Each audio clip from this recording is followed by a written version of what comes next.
All right. Well, thanks for being here. When this ice storm hit, I was down in Texas cruising timber for a forester called Jerry Lambert, and my first reaction was, haha, sucks to be you guys. It's in the mid-80s today. And then my logger, who was cutting for me up here, sent me this picture. And within 24 hours, I said, we got to pack it up and head north because I got a lot of clients who are going to be calling me, and I better get on the ball.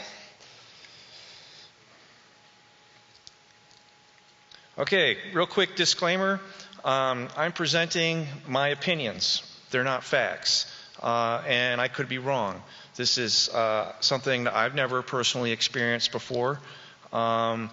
And I've done, since this storm hit, I've done some research on ice storms, and they're all a little different.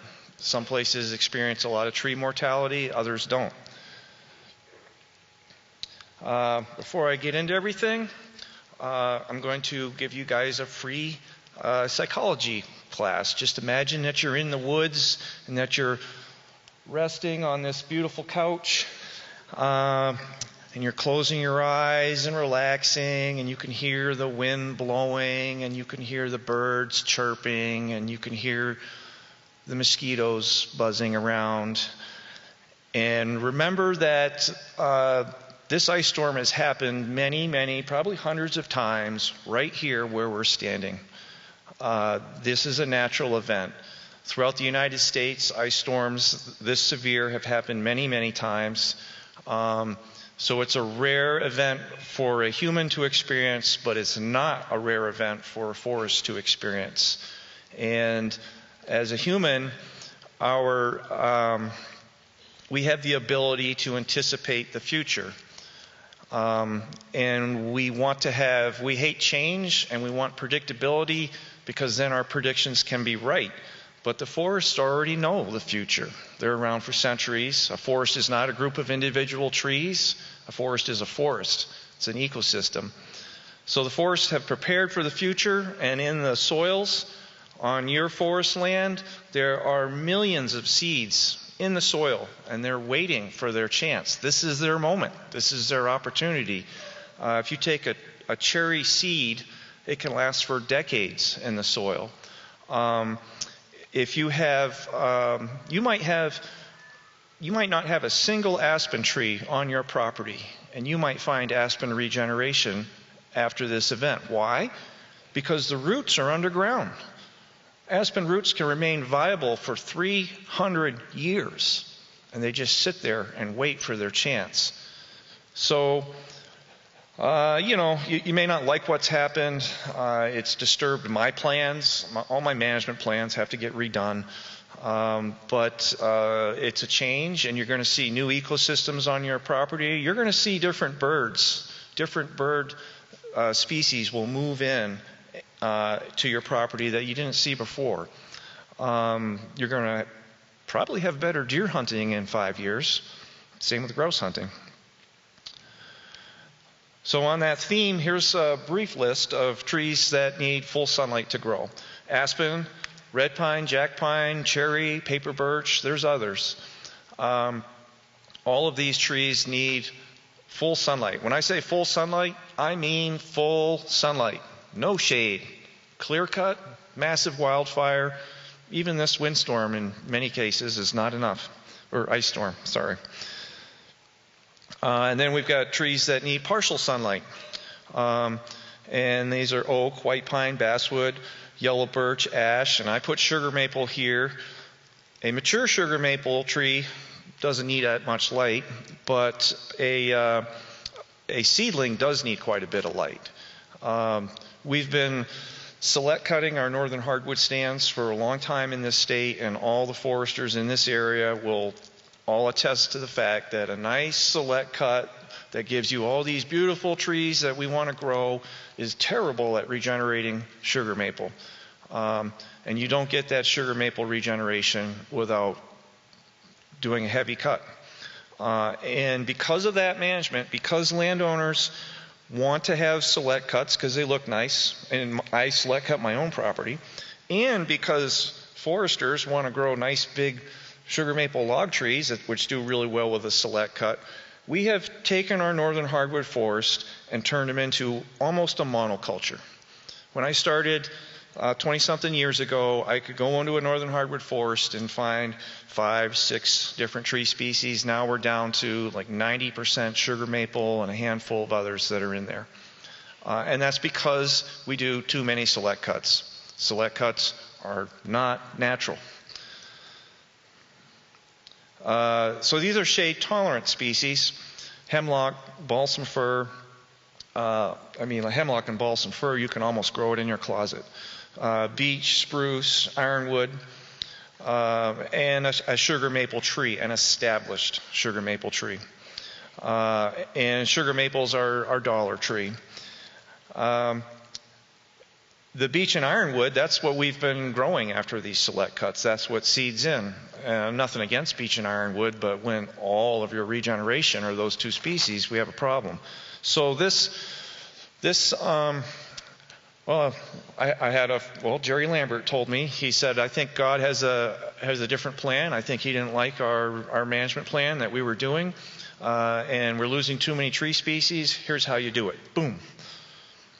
And so now we're going to see some of these tree species come back.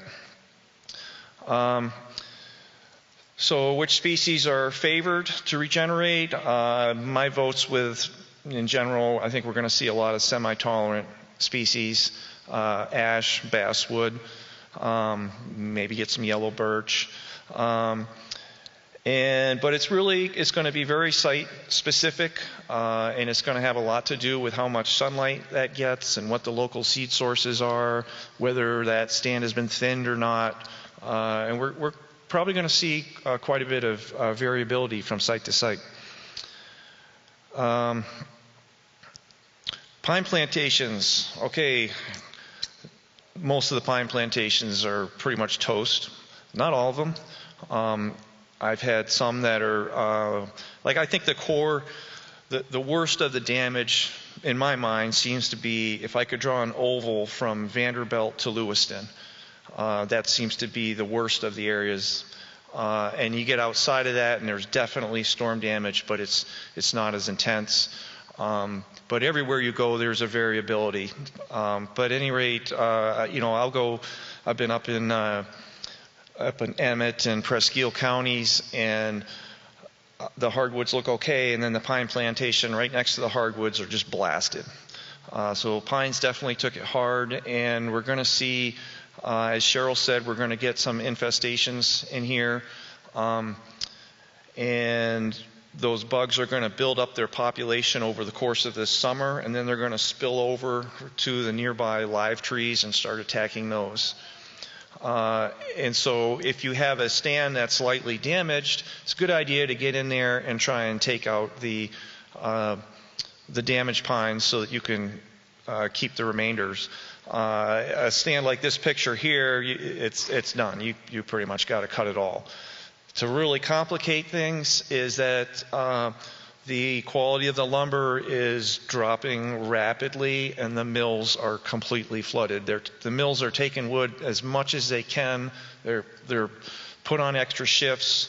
I talked to the forester from Potlatch, which is a big pine mill in the UP. He said normally we've got 20 to 30 trucks crossing the bridge. He said yesterday we got 150. So the industry is ramped up. They want this wood. They want to utilize it. They know that they're going to be in a bad position in a few years, with the red pine especially. And so they're focusing everything they can on it, and they're going to try and salvage as much as they can. But the fact is, this is just too much timber in too short of a period of time. So I don't think it's all going to get salvaged. Those pine logs will lose their commercial value as time goes on, and then they turn into pulpwood. And at that point, you're limited to just the pulpwood market, and like flail chipping operations, which is even harder, because now instead of all that wood being split between the pine market and the pulp market, it all gets focused into the pulp market. So we're going to have a challenge getting these pine stands done, but you just go and do it as best you can. Okay, so I think this slide's going to be of a lot of use to you. You can do this yourself. You don't need a forester. A forester helps. I don't want to run myself down, but I think as a landowner, you can easily do this. You just go out and you look at your tree, and you imagine what that crown would have looked like if you didn't have this ice storm. And then you imagine how much of it is missing, and that's your percentage of crown damage. So I can't. That's not going to help. So the green quarter there, or green third, that's 0 to 33% crown damage. The tree should be fine. It won't even notice it. So leave it. Don't worry about it. If you get up to 34 to 50% crown damage, the tree will probably survive. It might not if it was unhealthy or if it's just an old tree. A lot of our basswoods are up there in years, so I think basswood's not going to do well. But the growth rate of that tree will be temporarily reduced. You get 3/4 damage, 51 to 75%. The tree may not survive. Can't really say for sure. We're certainly going to see quite a bit of mortality in that range. And the growth rate and the tree health is going to be significantly reduced. If it dies, you're going to see that occur gradually. It doesn't just happen at once. Probably over 2 to 5 years. And then 76 to 100% crown damage. The tree's unlikely to survive. It'll probably die in 1 to 3 years. But there will be survivors. But most of them that are severely damaged won't make it. You can expect a lot of insects and diseases. I mentioned this before, that when that tree is injured, it's going to put all of its energy into sprouting new branches and new leaves. And it may not have leftover energy to fend off insects and diseases, so it becomes vulnerable to forest tent caterpillars and gypsy moths. So if you get a caterpillar or gypsy moth outbreak in your forest this summer, well, that's really rough on the trees, especially the heavily damaged ones. The ones with light damage down in that 33% to 50% range, they'll probably be fine. And those insects have a successful summer, and so they reproduce, and then that population builds and builds. So there's been a lot of studies on the various ice storms that have been done. There was one in New England in 1998, and it affected a huge area from Quebec through upstate New York, into New Hampshire, Vermont, and then Maine. I was actually, I'm from Maine, and I remember that storm hitting, and it certainly damaged a lot. In my area, it's still forested. There's still lots of trees. They seem to generally have recovered, but there's certainly quite a bit of damage. So you kind of have to look at there's different studies out there, and they will show you different things, but there's some general trends that you can pick up on, and they all come back to that crown damage that I was referring to. So the more crown damage you have, the more likely there is to be mortality. And this study here that was done in Ohio, it was from, I think the storm was 2002, and they did the study from 03 to 09.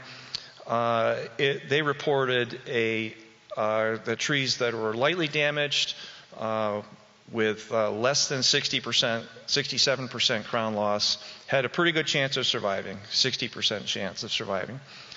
And then the heavily damaged tree, and their metric for that was more than 67% crown loss. The heavy damaged trees only had a 30% chance of surviving.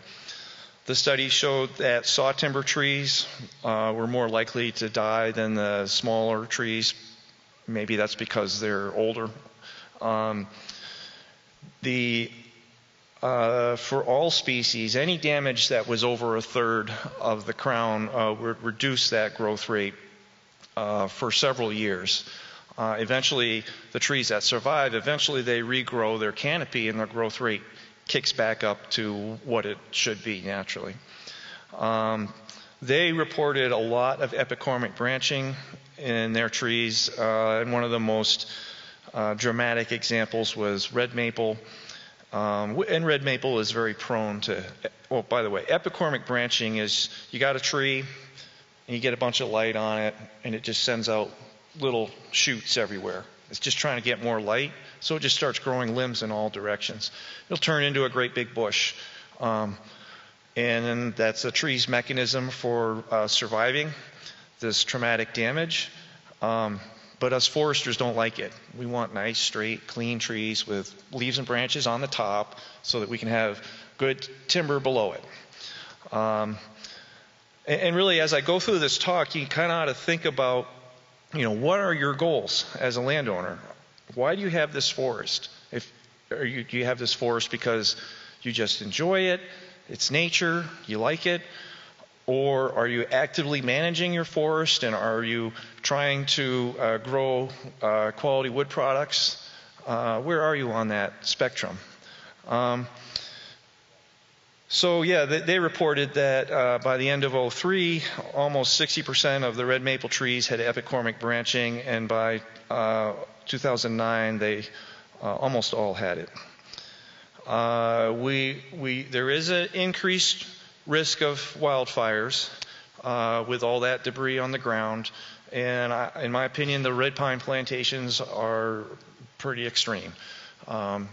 Once that wood dries out, which it's drying out right now, the needles are bone dry right now. If a fire were to occur in there, it would get pretty intense pretty quick. I think the same thing with our oak pine forest types, like what we've got over by Lewiston area. I've got a client over there where it's all the trees are down, and I want to get a logging crew in there as soon as I can. And I have oak wilt concerns there, but the trees are so bad that it's done. It's toast. Cut it, start over. The northern hardwood forest types, that's an ecosystem that doesn't normally burn a lot. It's got richer soils, you get more ground flora, but there is an elevated risk with all that slash on the ground. There is an elevated risk for a few years until it decays. We're going to have a lot of people burning brush this year, next year, probably year after. So there's more opportunities for fires. If you do a timber harvest, I would encourage, if possible, get the tops chipped, but that's very hard to do. If you can't do that, just encourage the loggers to cut up and drive over the branches so you don't have big mounds of branches sticking up. If they're on the ground and they're low to the ground, then they'll rot faster and it's less likely to carry a fire. Speaking of chipping operations, we used to have, I used to be able to get a chipping operation and they'd go behind every logging job and they'd chip up the tops for the landowners. And it was easy to do. But that was 20 years ago. Our industry has shifted now. We're cutting down state land to put solar farms on there. We got windmills that only work half the time. And the biomass stations have been shut down, not everywhere. We still have some operating, but a lot of them have been shut down. Menasha, Sappi, Georgia Pacific, all those plants took wood chips. They're all gone now. And so we don't have a market for that anymore. And when you think about the energy demands of this state, think about that for a bit. Wouldn't it make sense to take these treetops that are a source of fire, burn them, and use that fire to create energy, at least where you have plenty of trees? Wouldn't that be a good common sense thing to do? Reduce the fire hazard and a fuel load and clean up your woods at the same time? We don't have that option. I think there's 4 crews that I can think of that have chipping operations. Here's some good news. This is on one of my clients' properties. It's a a almost dead aspen tree. It somehow made it through the storm, and the eagle's nest is still there, and the eagle's flying around, squawking at me. I think that nest might be holding the tree together. So I was pretty happy to see that. I put a logging crew in on this job, and I was like, oh yeah, that's right, there's an eagle's nest over there by the lake. And I walked over, and sure enough, it was still there. So I'm going to keep the harvest back appropriate distance from that nest. Hemlock, spruce, and fir and white cedars seem to have done pretty well and weathered the storm well, probably because they're boreal forest species and they're just used to nasty, cold, icy weather. Basswood did not do well. Okay, quick economics class. At the high end of the timber value is veneer sugar maple. And they're pretty picky on what makes a veneer tree. They want it to be pretty large, straight, absolutely no defects, and it can be worth up to $800 a cord. And you see that the values drop quite quickly after that. And I've highlighted pallet logs and priced that at around $45 a cord. That's the value of what it is, a standing tree, which is different than what it is at the mill. And so you can see there's quite a drop there. This is a veneer sale. They take the saw logs, they haul it to the sawmill. The people at the sawmill pull out any logs that they think are veneer quality, and they lay them all out. And then the veneer buyer comes in, and he goes through those logs one at a time, rolls every single log, inspects all sides of it, looks at it for defects, scales it, writes down his bid, puts a barcode on it, stamps it on the end of the log, and then pays big money. The veneer buyers, they're the ones with the paycheck, and they decide what they want to buy. It's not up to me. So that's the very high end of the products that come out of a forest, wood products. There's plenty of other products. This example on the left is a veneer sugar maple that I just cut down a couple weeks after the storm, and it's big, it's straight, it's tall, it has no defects on it. The heart, that dark spot in the center of the log, the heart is pretty small. That might be the size of a baseball. And there's lots of nice white wood around it. That's probably $800 a cord. On the right, same size tree. It's in a processor head. And it's got this big stain in the middle. And that's a $45 a cord wood. Same size tree. They're both healthy.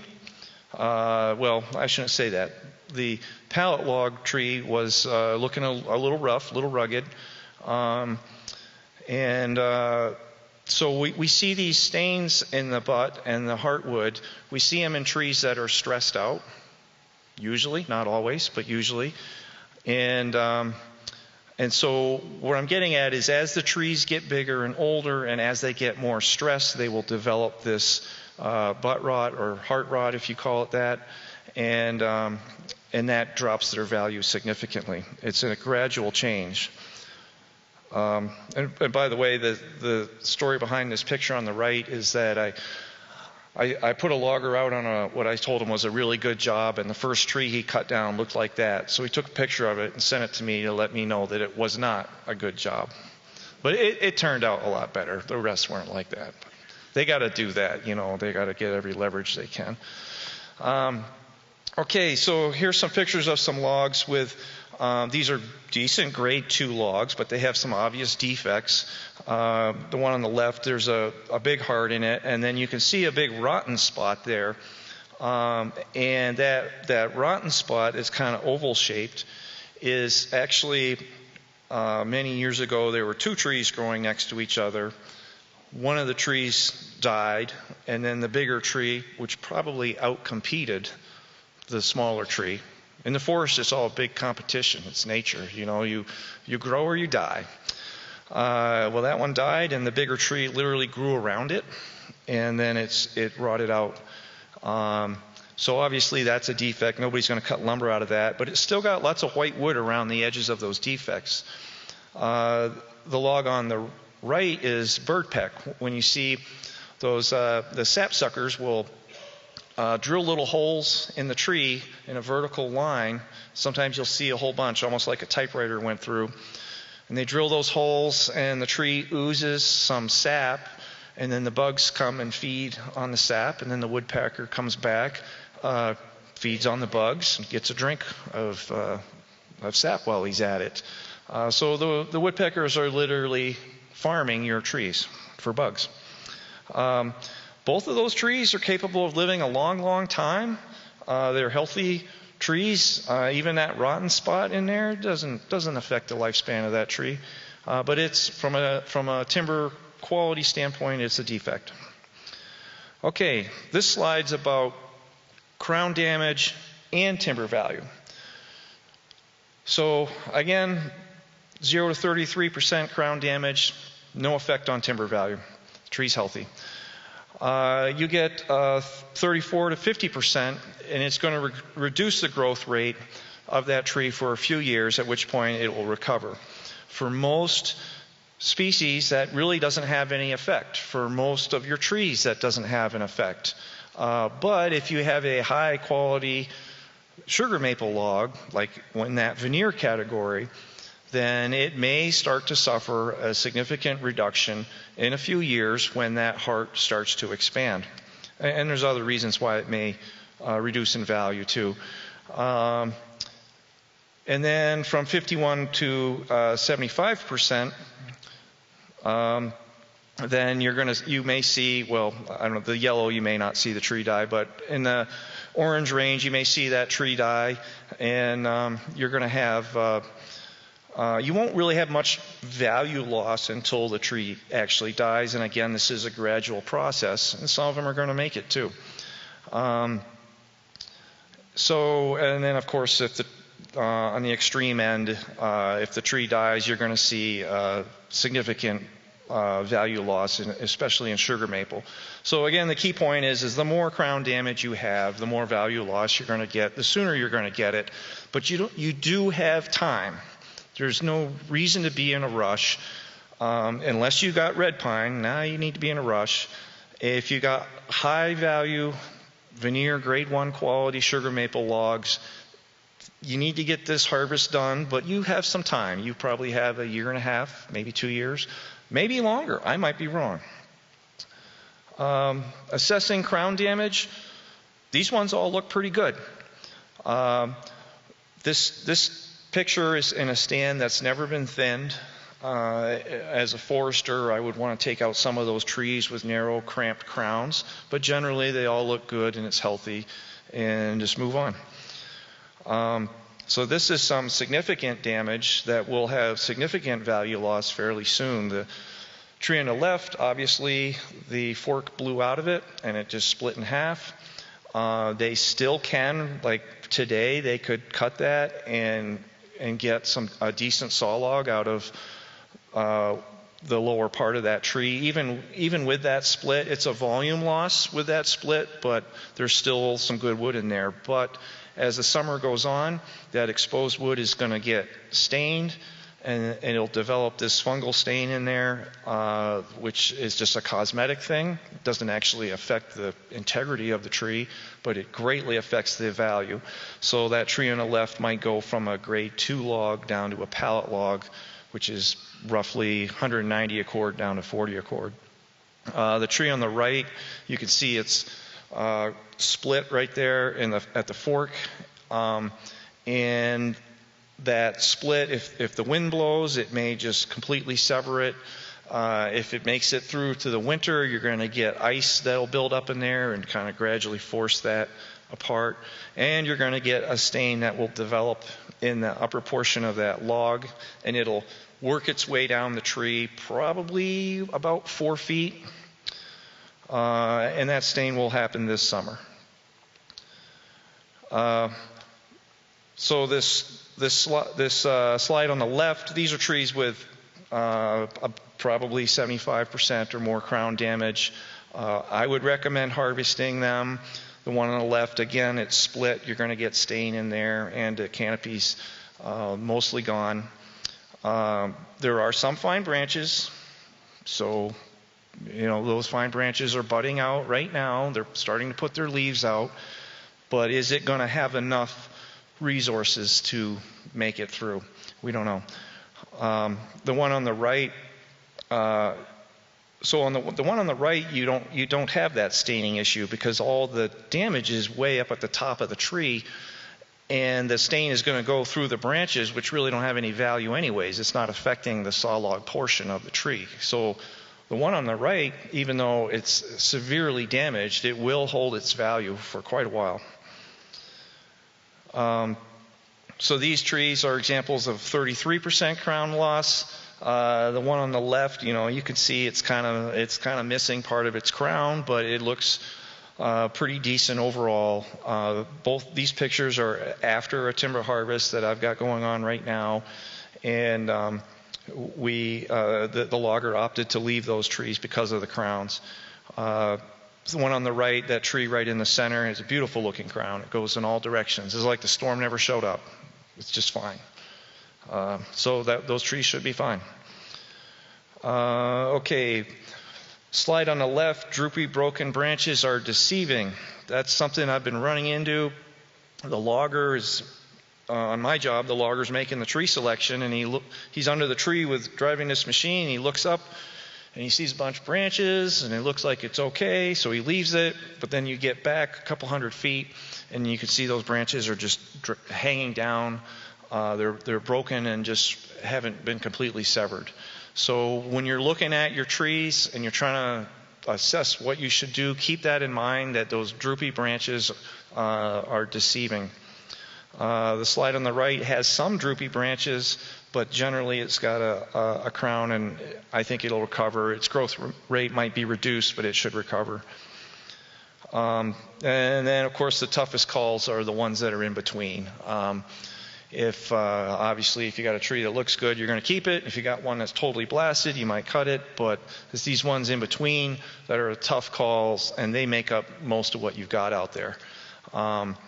And that kind of comes back to what your goals are as a landowner. Do you want to, if you're just looking for a forest, you want to preserve what you can so you can enjoy it, you might want to leave these ones that are just under 50% crown damage. If it's a lower value tree, take a gamble. If it's worth, $5, who cares? Just take a gamble. If it dies, it's good woodpecker habitat. It's not a problem. And doing nothing is a decision. And it may not be, it could be the good decision. We're going to find out. The crown on the left has got more than 50 to 75% crown damage, and there's a fork that's split out. I would recommend cutting that. The one on the right looks pretty good. Keep it.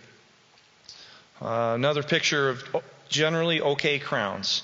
The tree on the left side of the picture you can see has some droopy branches, but I still think that its crown damage is not too bad, and that you could leave it.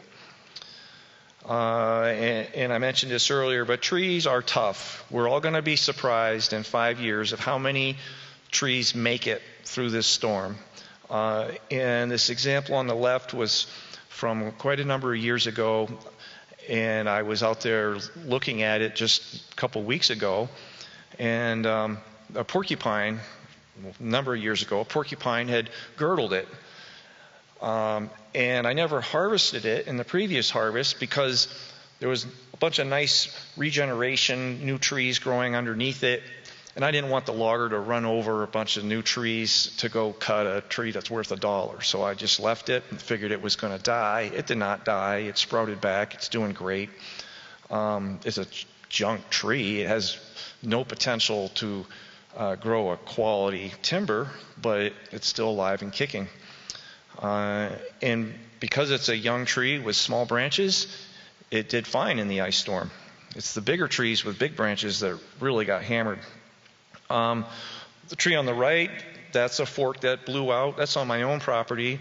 I did a bad job with my timber marking in there. I must have missed that one. It's still there. It's an obvious weak point in the tree. Eventually that'll rot out. The timber quality is very poor, but it's still there, still kicking, and it lost half its crown. So should I harvest my forest? Is it even worth it? Well, first you got to start with what's a forest? What's a commercially viable forest? And the loggers need about 400 cords of wood. A cord is a 4 by 4 by 8 foot stack of wood. You can put about 20 cords on a log truck, and it takes 106 trees that are 10 inches in diameter to add up to 20 cords. Usually you can get that on 20 or more acres, but sometimes you can go a bit smaller. I can't emphasize this last point enough. Do not go out there and hand fell trees.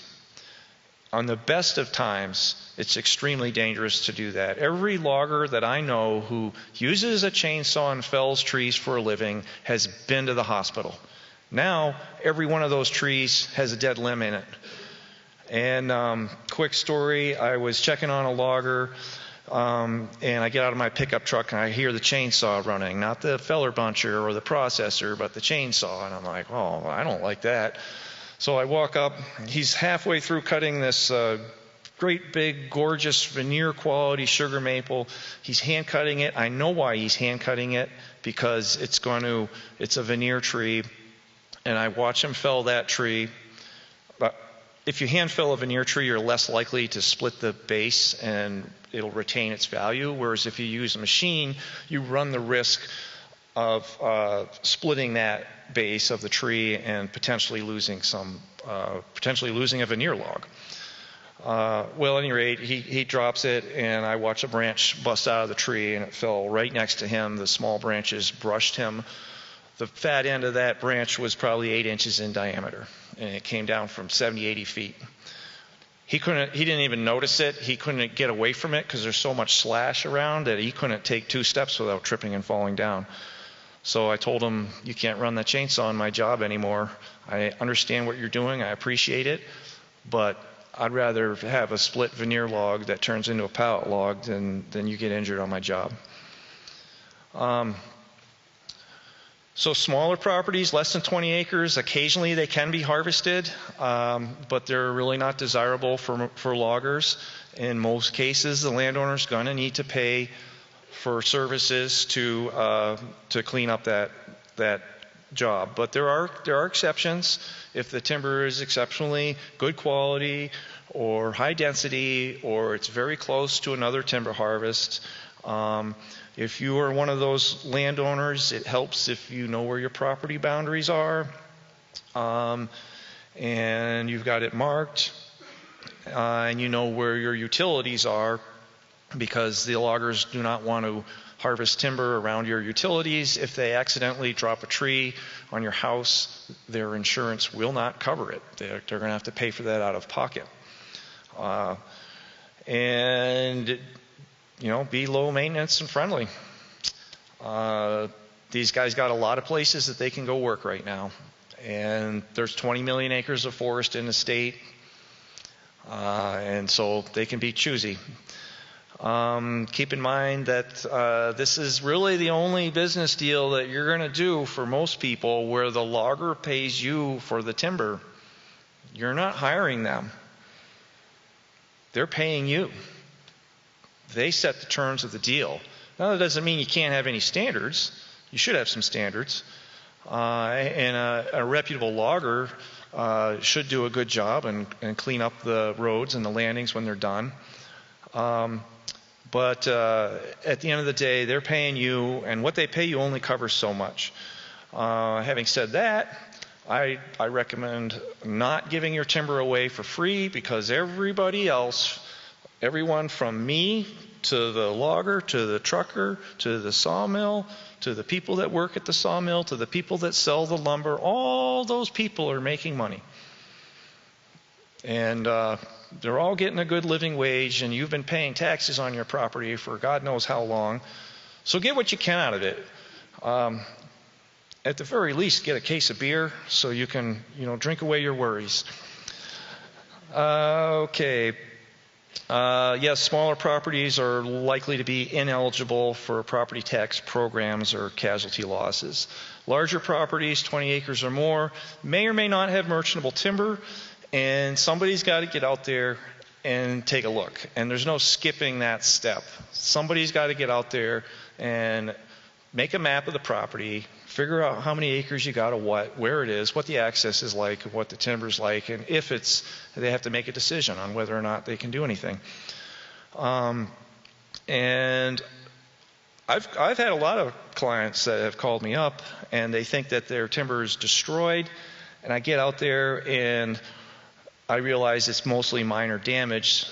They think it's destroyed because they just spent the past 4 days cleaning off their trails and patching holes on their roof. But like I said, trees are tough, and so again, you get somebody out there who knows what they're looking at, and they can help you with that. Some of these larger properties may meet the standards of the Qualified Forest Program or the Commercial Forest Program, which are programs that could potentially reduce your property taxes. If there's a significant value loss, Susan might be able to help you with a casualty loss depletion on your income taxes. So large or small, keep in mind loggers don't want to cut trees next to utilities. They don't want to find out where your septic tank is the hard way. A loaded log truck is 160,000 pounds. It's far more than your car, and it will compact your road. It will find out all the weak spots in your road and trash them. When the logger's done, you can expect them to smooth it out, but don't expect them to gravel your entire road. It's your road. That's your investment. Your property is worth more when you have a good road. If it's just sand and it's an unimproved road, and we get a rainstorm during the logging operation, then you can expect your road to blow out. If it's a nice graveled road, it'll hold up pretty well. The logging operations need a place to turn trucks around. They need a place to stack wood. 1/4 acre is usually enough. They may have to pop stumps out in order to do that. Most logging operations are going to leave the treetops behind to rot. Like I said, encourage them to drive over the tops.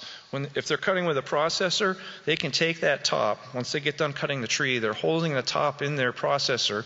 They can just set it in front of the machine and then drive over it. And just repeat. Do that all day long. Which will crush down those tops. It also reduces soil compaction and reduce the likelihood of rutting.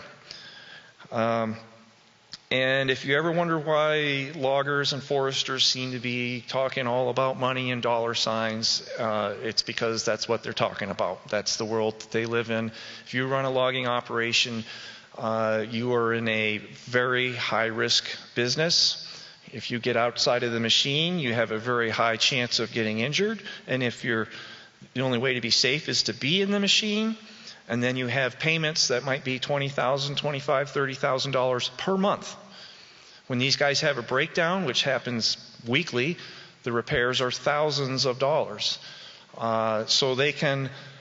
It's easy for them to run a losing operation. When the times are good, they're good, but when the times are bad, they're devastating. And so the loggers that make it, that stay in business for a while, are very business oriented. They understand and appreciate good forestry, but they live in a 60-day window. And final note, your logging operations are messy. That's just how it is. Don't like it, don't do it. Okay, disclaimer, I'm not very good at predicting the future. I try like all of us, and I fail quite a lot. My prediction is that red pine sawmills are going to be flooded with wood. That came true. Hey. We've seen red pine stumpage values drop by 50%, and it's going to go more. I think that we're going to see the mills stop taking wood in about a month, although I kind of hoping potlatch will go a bit longer. The pulpwood markets for pine are going to remain flooded for several years. Basically, I already said this, the industry can't handle this wood in such a short time period. Some of these sawmills, the pine sawmills, they are looking at the future right now, and they're scratching their heads saying, what are we going to do in a year from now? Are we going to stay in business? Are we going to mill different species? You know, they're going to be struggling with these questions. Right now, they're just trying to get through the week. Sugar maple log markets and veneer markets, from my perspective, they're down a bit, but they're still there. They're still buying wood. But the mills they're watching it carefully because they don't want that. They don't want too much wood on their yard. They don't want it to stain and go bad after they've paid all this money, not just to buy the trees, but to pay to get it cut and to pay to get it hauled to their mill. I think that at some point the Michigan DNR is going to start salvaging their forests. You saw the slide, 913,000 acres of impacted forest land. How much of that is severe? I don't know. How much of that is competing with your forest? Quite a bit, I'm guessing. Hundreds of thousands of acres. So the DNR can easily just flood the entire market and leave private landowners in a tight spot. I hope I'm wrong, and we'll see. So yeah, I think that we're going to see reduced stumpage values for sugar maple for several years.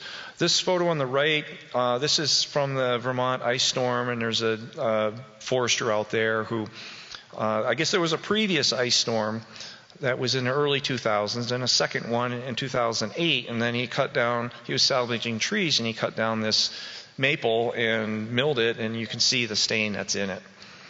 And that took, I don't know the approximate date, I don't know the exact date of the first ice storm, but I'm thinking it's like 7-8 years to get that stain.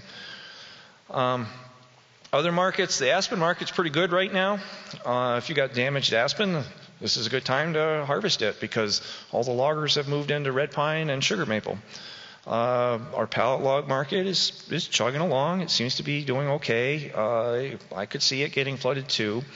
The oak log market is quite poor right now because of the tariffs.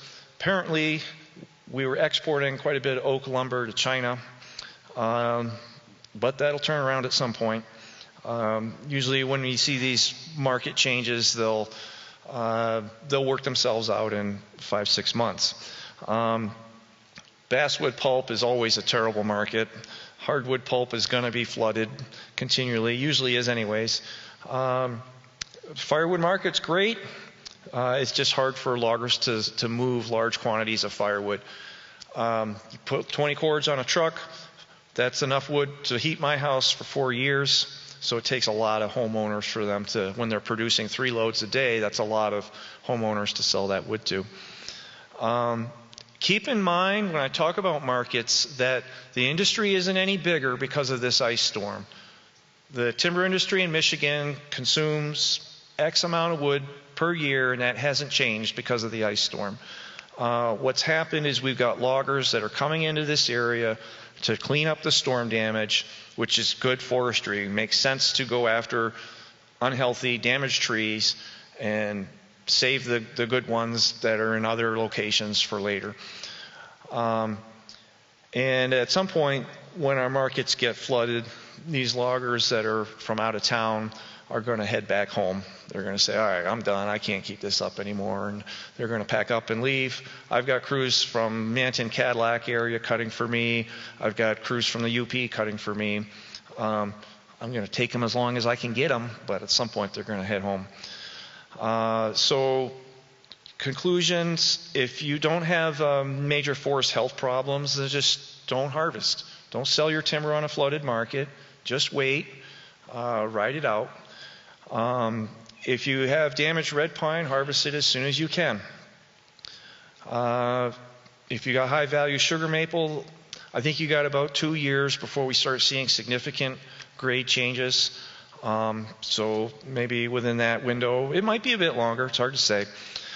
Other forest types, for example, if you're in Lewiston and you got a bunch of oak that's blown down or smashed up or whatever, then you probably got 5 years, because oak really holds, it doesn't rot very fast, it's just so dense.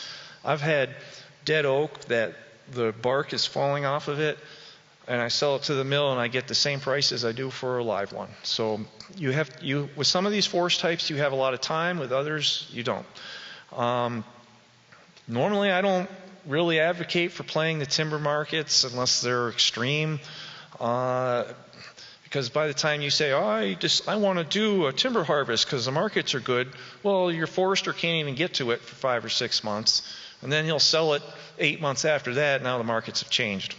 So the best rule is to just harvest your trees when they're unhealthy. If you got an economically mature tree, you could consider harvesting it, but you don't have to. Economic maturity is not the same as biological maturity. Okay, who to work with? Could I get all the timber industry guys and land clearing guys? Could you guys all stand up? All the foresters that are here. Come on, guys. Stand up. Put your hands up in the air so I could see you. These are the guys that you could work with. They're all over there hiding. But seek them out. They've got name tags. You know, I can't work for everybody. I don't want to work for everybody. I was actually trying to slow down and work less, and I haven't succeeded in doing that. I've gone the other direction. But, you know, there's a lot of other people out there, and you need to find the right fit for you. And I might not be the right fit.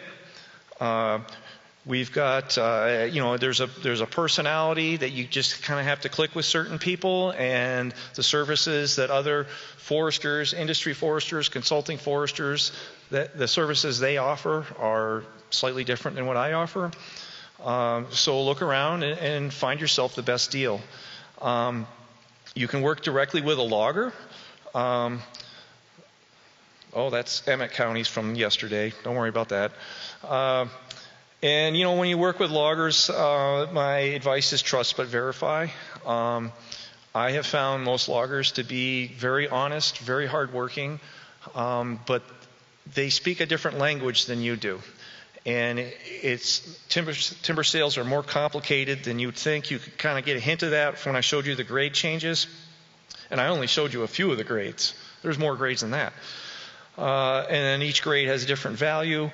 So the scale timber sales can be pretty complicated, and it takes a while for the money to trickle in. And so it really helps to work with someone that you trust.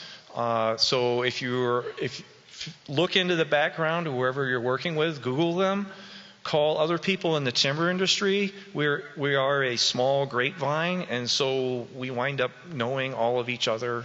And so you can call around and say, hey, what do you think of this guy? I'll have landowners that'll call me and say, you know, what do you think of such and such logger? And, you know, I'll tell them.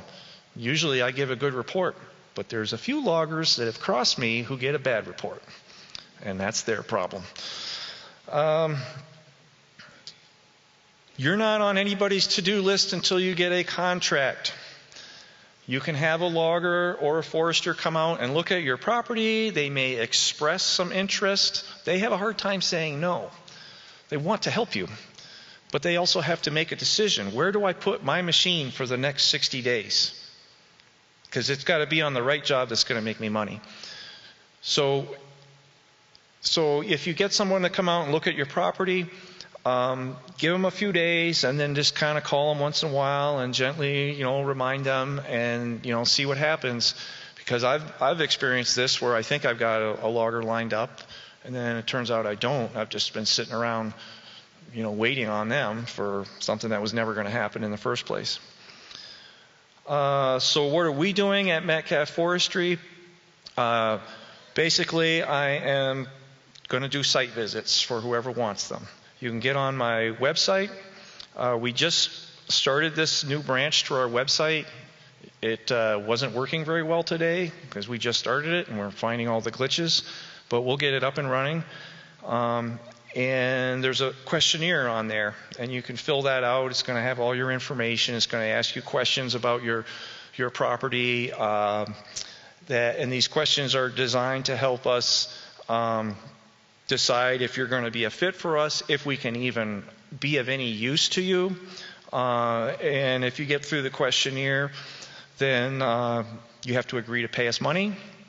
The rate is on the questionnaire. I don't want to say it here. And if you do all that, then we will organize a site visit to your property. We'll make a map of your property. We call it a forest type size density classification of all the different chunks of forest that you have on your property. We'll assess the tree damage and present our opinion, all in writing, on whether or not we recommend that you do anything. If you're eligible for one of these tax programs that I talked about, we'll let you know. We'll inform you, educate you about that program. You might be able to claim a deduction to your income tax because of the storm damage. Some of the questions are geared around that. So there are some questions about what tax bracket you fall in and how much you got your property for, if you inherited it, so on and so forth. So I can't guarantee items A, B, C, and D because I don't know if you're eligible for all of this until we get out there and look. I can guarantee that I will get you this report with an assessment of your forest, so you're not going to walk away completely empty-handed. If we're unable, for whatever reason, to do the site visit and provide the report, then we'll reimburse the fee. If we do the site visit, I'm keeping your money. If you decide to back out, let's say we've done the site visit. Let's say you're on our to-do list. We haven't done the site visit, and you come across an industry forester or another consulting forester, and you want to work with them. Fine, that's not a problem. Let us know. We'll reimburse you your money, take you off our to-do list. So be patient because we just threw all this together very recently. We're faking it till we make it. My site visits are going to be quick. I'm going to be in and out of there. I would like to save the prolonged discussions until after I've been on your property because then I know what you've got and I can figure it out pretty quick. You'd be surprised how fast I can get through your property and see what you've got. We're going to do these site visits at our convenience because it's hard for me to schedule things when my phone is ringing all day long and I'm administering various timber harvests. And if I find myself in your neck of the woods, I might just drop in and check it out. We'll need access to your property, but I don't mind parking at the entrance and hiking in either. And again, we can't do it all. It's going to take the whole industry to get this timber salvaged and get it to the market. So use all the resources that are out there. And I got no problem taking work and referring it to other people because I don't know if I'm going to be able to do it anyways. If I got enough time, or I may have to hire people. I don't know. Any questions? Questions? Okay.